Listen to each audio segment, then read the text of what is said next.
February 17th, 1864.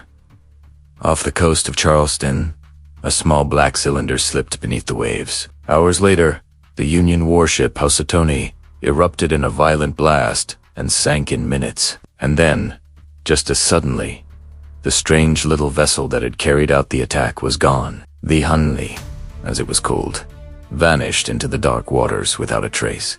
For more than a century, its fate would haunt historians, divers, and storytellers alike. Welcome to Civil War Mysteries and Untold Stories. Each week, we uncovered the forgotten puzzles of America's bloodiest conflict. Tonight, we begin with a tale of invention, courage, and disappearance.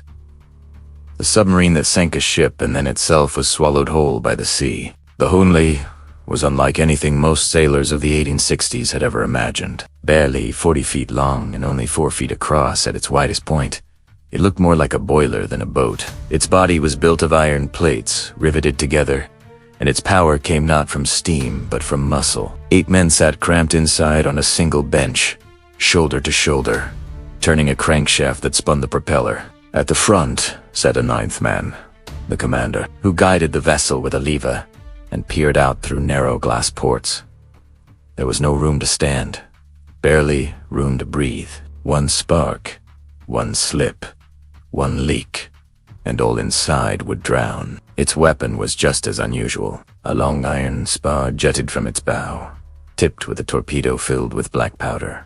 The idea was brutal in its simplicity. Ram the spar into an enemy hull, plant the charge, then back away and detonate it by a trigger line. The device promised to break the Union blockade strangling Charleston, a blockade that had cut off trade and starved the city of supplies. For the Confederacy, desperate for any edge, the Hunley was more than a machine. It was a last gamble.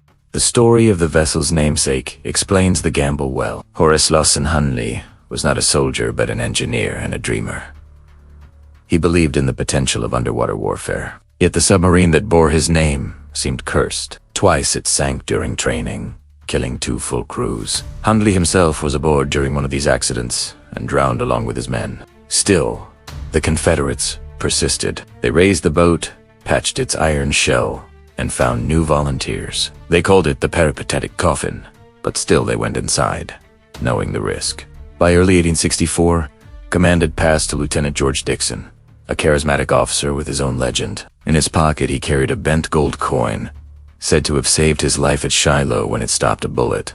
He considered it a good luck charm, and his crew clung to that symbol as they prepared for their mission. That mission came on a cold February night. Charleston's harbor was still, the tide pulling out, lanterns flickering on shore. Out beyond the sandbar sat the Union blockaders, including the massive house, a 1,240-ton sloop of war bristling with cannons. At 8:45 p.m., lookouts on her deck noticed something odd moving through the water. It looked, one said, like a log drifting in the current.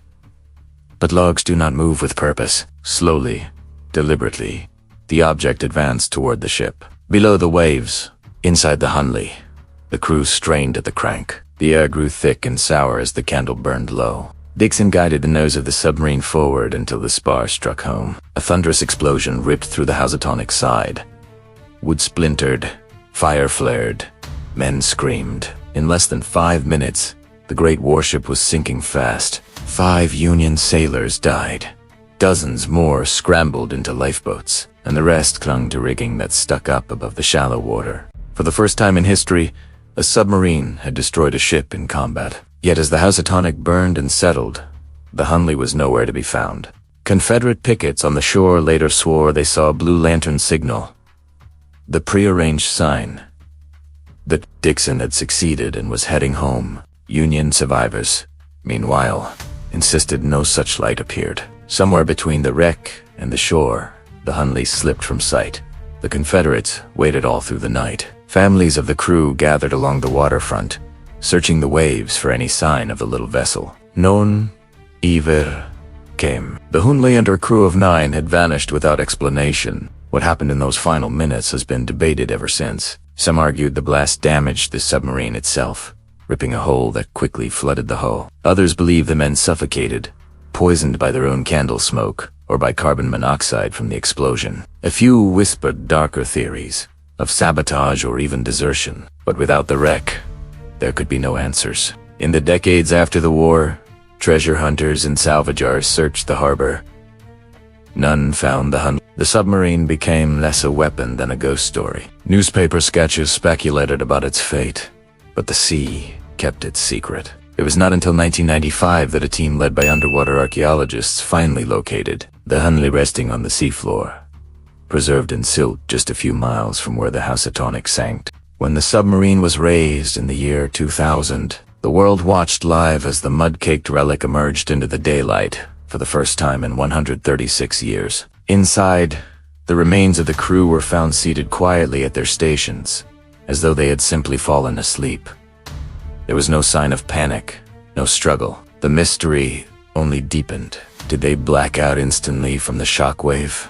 Did the water rush in too quickly for resistance? Or did they, in eerie calm, accept the end together? Today, the Hunley rests in a conservation lab in Charleston, studied by scientists and visited by thousands. The faces of its crew have been reconstructed, their names honored. Yet the central riddle remains unsolved. Why did the first submarine ever to sink a ship never return from its victory? That is the question that has lingered for more than 160 years. A mystery of courage and tragedy bound together beneath the waves. And it is just one of the untold stories of the Civil War that we will explore in this series. In our next episode, we turn from the sea to the battlefield, to a tale of pride and fury that nearly ended in a duel between two Union generals. History is full of mysteries. Let's uncover them together.